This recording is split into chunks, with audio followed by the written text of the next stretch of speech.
Red టీవీలో మీ వ్యాపార ప్రకటనల కోసం ఈ నంబర్ని సంప్రదించండి.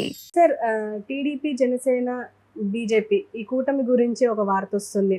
ఏంటంటే బీజేపీ పొత్తుకు ఇన్ని రోజులు కొంచెం కొంచెం గ్యాప్ ఇచ్చింది పొత్తు కుదుర్చుకోవడానికి. అలాగే ఇప్పుడు ఆ పొత్తు కుదరడానికి జగనే సాయం చేశాడు, జగనే ఈ పొత్తును కలిపారు అని చెప్పేసి ఒక ఇంటర్నల్గా ఒక వార్త వస్తుంది. దీని గురించి మీరేమంటారు? ఇది యాక్చువల్గా ఎప్పటి నుంచో ఉంది. అంటే నాకు తెలిసి మన ప్రొఫెసర్ నాగేశ్వర కూడా దీని మీద ముందుగానే ఆయన ఒక విశ్లేషణ చేశారు. అదేంటంటే బీజేపీ ప్రతి రాష్ట్రంలో కూడా ఒక పార్టీని ఎంచుకుంటుంది, ఆ పార్టీని దెబ్బతీసి ఆ పార్టీని వీక్ చేసేసి ఆ ప్లేస్లోకి తాను రావాలని ట్రై చేస్తుంటుంది. ఈ పని ఎనిమిలాగా ఎంటర్ అవుతుంది, ఫ్రెండ్ లాగా కూడా ఎంటర్ అవుతుంది అని ఆయన ఎగ్జాంపుల్స్ కూడా చాలా రాష్ట్రాల్లో బీజేపీ ఎలా చేస్తుందో కూడా చెప్పుకుంటూ వచ్చారు. అంటే ఫర్ ఎగ్జాంపుల్ తమిళనాడు ఏఐడిఎంకేతో ఫ్రెండ్లీగానే ఉంటూనే వాళ్ళని చీల్చి బలహీనపరిచింది. ఆ ఏఐడిఎంకి ఉన్న బేస్ని తను ఆక్యుపై చేయడం అనేది స్టార్ట్ చేసింది. ఇది బీజేపీ ప్రతి చోట చేస్తుంది. అలాగా ముందు నుంచి కూడా బీజేపీ క్లియర్గా తెలుగుదేశాన్నే టార్గెట్ చేస్తుంది,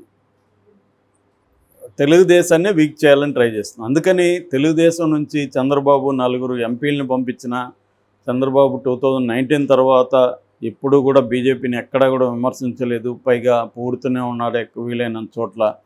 అయినప్పటికీ కూడా కంప్లీట్గా జగన్కి సపోర్ట్గానే నిలిచింది అన్ని విషయాల్లో. సో అమరావతి విషయంలో కావచ్చు, అప్పులు ఇవ్వడంలో కావచ్చు, అనేక జగన్ మీద ఉన్న పర్సనల్గా ఉన్న 18 కేసులు కావచ్చు, వీటి అన్ని విషయాల్లో కూడా జగన్కి 100% సపోర్టివ్ నిలిచింది. దానికి ఒక కారణం ఏం చెప్తారంటే రాజ్యసభలో బీజేపీకి సొంత మెజార్టీ లేదు కాబట్టి జగన్కి రాజ్యసభలో కొంత బలం ఉంది కాబట్టి బిల్లులు పాస్ కోసం ఇతని దగ్గర నుంచి హెల్ప్ తీసుకున్నాడు.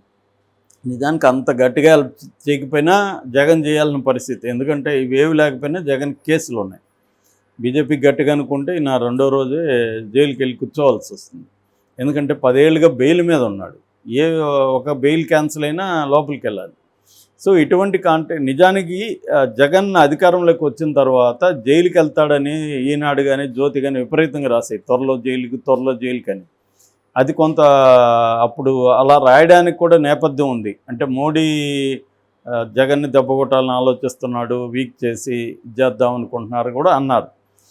అందుకని జగన్ కూడా భారతిరెడ్డికి సీనియర్ ఐపీఎస్ ఆఫీసర్ ద్వారా ట్రైనింగ్ ఇస్తున్నాడని, ఒకవేళ తాను జైల్లో ఉంటే భారతిరెడ్డిని సీఎంగా చేసి తాను జైలు నుంచి గవర్నమెంట్ని నడుపుదామన్న ప్లాన్స్ కూడా ఉన్నాయనేది కూడా చాలా విశ్వసనీయ వర్గాల ద్వారా కూడా తెలిసింది అప్పుడు మనకి. సో ఇటువంటి కాంటెక్స్ట్లో జగన్ ఎందుకు వాళ్ళు ఏమీ కదపకుండా అతన్ని జాగ్రత్తగా చూసుకుంటూ వచ్చారు. ఇప్పుడు సడన్గా ఎందుకు తెలుగుదేశంతో పొత్తులు పెట్టుకున్నారు? చివరికి జగన్ చంద్రబాబుని అరెస్ట్ చేయడం వెనక కూడా బీజేపీ ఉందన్న వాదనలు కూడా అందరికి వినిపించాయి. తెలుగుదేశంలో ఓపెన్గా కూడా చెప్పారు, ఒకవేళ బీజేపీ కానీ ఆపదలుచుకుంటే జగన్ని వద్దు అంటే జగన్ అరెస్ట్ చేసే స్థాయి లేదు, అయినా చంద్రబాబు అరెస్ట్ వెనక బీజేపీ ఉంది. సో అటువంటి బీజేపీతో చంద్రబాబు ఎందుకు పొత్తు పెట్టుకుంటున్నాడు అనేదానికి లాజిక్ ఉంది. ఎందుకంటే చంద్రబాబుకి బీజేపీ లాంటి ఒక సెంట్రల్ గవర్నమెంట్ ఉన్న పార్టీ, నడుపుతున్న పార్టీ అండదండ లేకపోతే జగన్తో ఢీకొనలేమనేది చంద్రబాబుకు ఉండే భయాలు, అది వాస్తవం. కానీ బీజేపీకి ఎందుకు చంద్రబాబుతో పొత్తు పెట్టుకోవాల్సిన పరిస్థితి ఏర్పడింది అనేది ఒక పెద్ద క్వశ్చన్. రెండో ప్రశ్న, మోడీ క్యారెక్టర్ ఏంటంటే, మోడీ ఎవరినైనా ఒకసారి కక్ష పెట్టుకున్నాడంటే, పగ పెట్టుకున్నాడంటే ఆ వ్యక్తిని జీవితాంతం మర్చిపోడు, ఆ వ్యక్తిని దూరం పెడతాడు. దీని మీద వినోద్ కే జోస్ అని ఒక జర్నలిస్ట్ ఉన్నాడు, సీనియర్ జర్నలిస్ట్. ఆయన ద కారవాన్ పత్రికలో ఒక డీటెయిల్డ్ వ్యాసం రాశాడు, the rise of Narendra Modi. ఆ వ్యాసం అది తెలుగులో కూడా ప్రజాశక్తి వాళ్ళు మోడీ కథ అని ఒక బుక్లెట్ వేశారు. ఇందులో ఆయన ఏం చెప్తాడు, నేను మొత్తం చదివాను. ఈయన ఏం చెప్తాడు, ఆయన వినోద్ ఏం చెప్తారంటే, మోడీ క్యారెక్టర్ ఆయన దగ్గరుండి రీసెర్చ్ చేసి రాశాడు. ఎక్కడ గుజరాత్లో సీఎం కాకముందు నుంచి, అంటే చిన్నప్పుడు వాళ్ళ నాన్న టీ షాప్ నడిపేవాడు, అక్కడ నుంచి తను కూడా టీ షాప్ నడిపాడు మోడీ కూడా. అక్కడ నుంచి కూడా అతను మొత్తం ట్రేస్ చేసుకుంటూ వచ్చాడు మోడీ మూలాలు ఏంటి, మోడీ ఎలా ఎదుగుదల. ఎందుకంటే చిన్నప్పటి నుంచి కూడా మోడీ ఆర్ఎస్ఎస్లో పనిచేశాడు. సో అక్కడి నుంచి కూడా ఈయన రీసెర్చ్ చేసి రాసుకుంటూ వచ్చింది. అతను చెప్పిన one of the main characteristics of Modi ఏంటంటే, మోడీ ఒకసారి ఎవరి మీదైనా పగ పెట్టుకుంటే అది జీవితాంతం మర్చిపోడు. మిగతా రాజకీయ నాయకులాగా కాదు మోడీ. మిగతా రాజకీయ నాయకులకై పగ ప్రతీకారాలు అనేవి పర్మనెంట్గా ఉండవు, వాళ్ళకి రాజకీయ ప్రయోజనాలు ఇంపార్టెంట్. కానీ మోడీ అది కాదు. అందుకని మోడీ ఏ నాయకుల మీద అలా పగబెట్టుకొని వాళ్ళని నాశనం చేశాడో కూడా అతను లిస్టులో రాశాడు. అంటే హిరేన్ పాండ్యా లాంటి వాళ్ళు గుజరాత్లో వాళ్ళని ఎలా దెబ్బతీశాడు మోడీ, ఎవరోని ఎట్లా తొక్కేశాడు, చివరికి అద్వానీ లాంటి వాళ్ళ పరిస్థితి ఏమైంది, వెంకయ్యనాయుడు లాంటి వాళ్ళ పరిస్థితి ఏమైంది. ఇలాగా మోడీ కానీ ఒకసారి పెట్టుకుంటే వదలడు. అలాంటిది చంద్రబాబు మోడీని చాలా ఎక్స్ట్రీమ్గా దూషించాడు.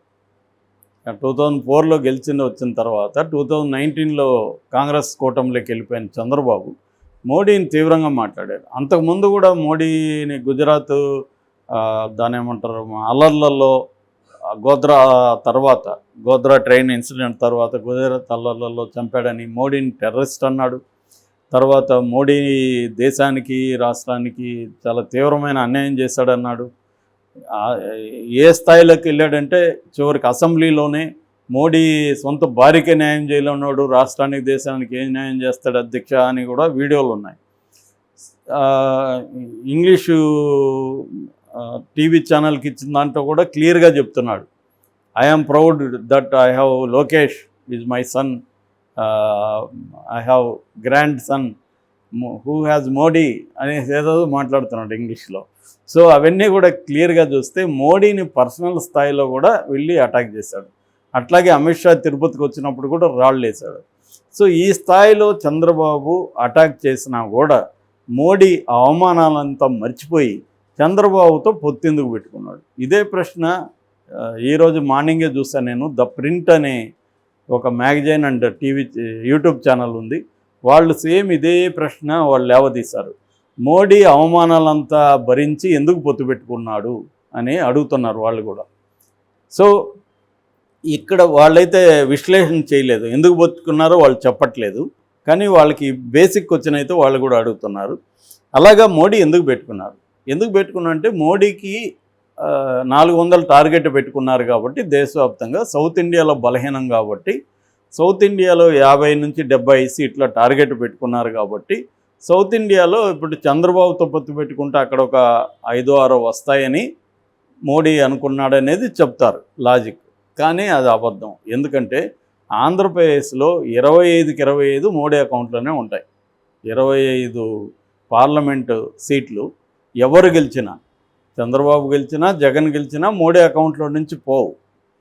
అలా కాబట్టి మోడీకి ఏదో అక్కడొచ్చే ఇప్పుడు 6 ఇచ్చారు, 6లో మోడీకి ఎన్ని వస్తాయి, 3-4 వస్తాయి అనుకుందాం. అవి పెద్ద లెక్కలేదు ఆయన. ఎందుకంటే జగన్కి ఎన్ని వచ్చినా అవి తన అకౌంట్లోనే ఉంటాయి. కాబట్టి మోడీకి ఏ రకమైన ఇబ్బంది లేదు.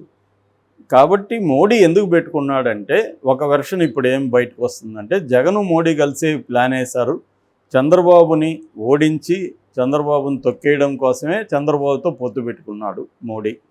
ఇదేదో చంద్రబాబు మీద ప్రేమతోనో లేకపోతే తన అవమానాలు మర్చిపోయి పెట్టుకోవాలి, చంద్రబాబు మీద కోపంతోనే పొత్తు పెట్టుకున్నారు. పొత్తు పెట్టుకోవడం వల్ల ఏం జరగచ్చు అంటే ఎక్కువ సీట్లు డిమాండ్ చేయడం. 10 అసెంబ్లీ అనేది మోడీకి ఏ రకంగానూ న్యాయం కాదు. 10 పోయినట్టే కదా ఇప్పుడు చంద్రబాబుకి.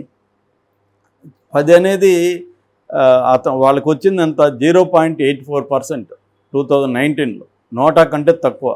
0.84% వచ్చిన బీజేపీకి 10 అసెంబ్లీ సీట్లు ఇవ్వడం ఏంటి? కాబట్టి ఈ ఖచ్చితంగా చంద్రబాబుని ఆ రకంగా దెబ్బతీయడం. రెండవది పొత్తు పెట్టుకోవడం వల్ల, బీజేపీ పొత్తు పెట్టుకోవడం వల్ల బీజేపీ పట్ల ఆంధ్రప్రదేశ్ ప్రజల్లో వ్యతిరేకత ఉంది. ముఖ్యంగా ముస్లిం పాపులేషన్లో తీవ్ర వ్యతిరేకత ఉంది. ఇప్పుడు సిఏఏ కూడా బయటకు వచ్చింది. ఆల్రెడీ నిన్నెవరో ఒక ఫేస్బుక్ మిత్రుడు పోస్ట్ పెట్టాడు కడప నియోజకవర్గం గురించి. గతంలో ఈ పొత్తులు లేకముందు కడప అసెంబ్లీ నియోజకవర్గంలో జగన్ పట్ల వ్యతిరేకత ఉంది. ముఖ్యంగా ముస్లింల్లో జగన్ కూడా దొంగ, బీజేపీతో సీక్రెట్గా అఫైర్ నడుపుతున్నాడు అన్న కోపం ఉండేది. బీజేపీతో పొత్తు పెట్టుకున్నాక వాళ్ళందరూ కూడా జగన్ వైపు టర్న్ అవుతున్నారు. ఇప్పుడు అక్కడ జగనే గెలిచే అవకాశాలు ఉంది అని అతను రాశాడు. అతను ఏ పార్టీకి చెందడు, ఒక రాయలసీమ ఉద్యమకారుడు.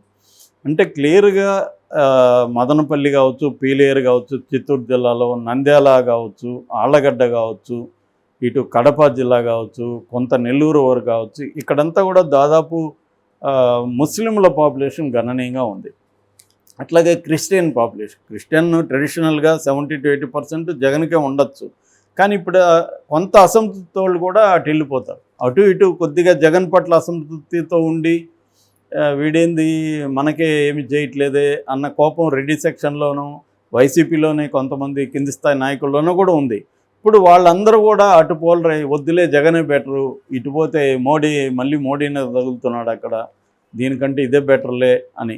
అంటే పెద్ద శత్రువు చిన్న శత్రువు అనుకున్నప్పుడు పెద్ద శత్రువు వద్దులే వీడే మేలు, వీడు 2 దెబ్బలు కొడతాడు, అక్కడ పోతే 10 దెబ్బలు పడతాయి అన్న యాంగిల్లో అటు వెళ్ళిపోతున్నారు అనేది ఇప్పుడు ఒక విశ్లేషణ. సో ఇది జగన్ మోడీనే కలిసి చేశారు. సో ఈ ప్లాన్లో భాగమే చంద్రబాబు అరెస్టు. చంద్రబాబుని అరెస్టు చేసి భయభ్రాంతం చేయడం ద్వారా చంద్రబాబు మోడీ వైపు అరువులు దాచుకుంటూ వస్తాడు. సో అలాగా వీళ్ళే ఒక దాన్ని మలయడం అంటారు, మన వైపు మలేసుకుంటూ రావడం. సో అలాగా వీరప్పని అలాగే పట్టుకున్నారు. ఆపరేషన్ కక్కూన్లో వీరప్పని ఏం చేశారంటే తిక్కు ఫారెస్ట్లో ఉంటే ఎస్టీఎఫ్ వాళ్ళు పోయి అటాక్ చేశారు. సో వీరప్పను మెల్లమెల్లగా తిన్ను ఫారెస్ట్ వైపుకి తీసుకొచ్చారు. చచ్చినట్టు ఆయన వీరప్పని తిన్ను ఫారెస్ట్ వైపుకి వచ్చేసాడు, తనకు పట్టులేని ఫారెస్ట్ ఏరియాకి వచ్చేసాడు. అప్పుడు ఈజీగా పట్టుకున్నారు వీరప్పని. అలాగా ఇది మామూలుగా ట్రెడిషనల్గా చేసే మెథడే. అలాగే చంద్రబాబుకి అది పొగబెట్ట అంటారు, ఎలుకలను పట్టుకోవడానికి పొగబెట్టి ఒక దగ్గర మాత్రమే హోల్ దగ్గర బోన్ పెడతారు, అన్ని హోల్స్లో పొగ వదులుతారు, గడ్డి పెట్టి పొగ పెడతారు. అప్పుడు ఆ ఎలుక ఏం చేస్తుంది, చచ్చినట్టు పొగ లేని ఆ రంధ్రంలో బయటకు వచ్చి బోన్లో పడుతుంది. అలాగా చంద్రబాబుని ఒకవైపు నుంచి నడుక్కుంటూ వచ్చి బీజేపీ గ్రిప్లోకి తీసుకొచ్చారు. ఇది జగన్ కూడా కలిసి చేసింది. అందుకనే లాస్ట్ మంత్ 7th చంద్రబాబు పోగానే మళ్ళీ జగన్ను పిలిపించారు వాళ్ళు. సో ఇదంతా బీజేపీ జగను వేసిన ట్రాపే. ఆ ట్రాప్లో చంద్రబాబు పడ్డాడు అనేది ఒక వెర్షన్. ఇదంతా నిజమా కాదు మనకు తెలియదు, కానీ ఇంట్రెస్టింగ్ స్టోరీ అది అంతవరకు.